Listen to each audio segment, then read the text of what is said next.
מה קורה? תגיד. למה אתה באמת בחמאס עובד כאן אצל יהודים? בוא תגיד שלום למשטרת ישראל, האריות של היס"מ. בוא אליהם.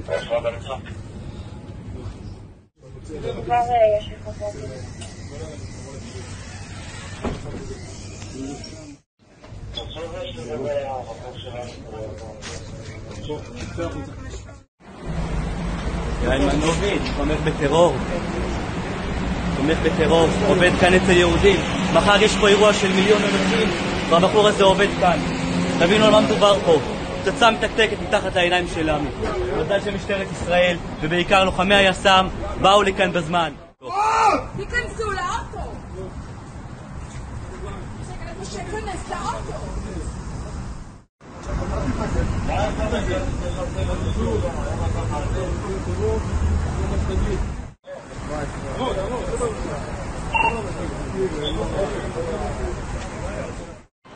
מדיניות השר בן גביר, כל מי שמסית נעצר.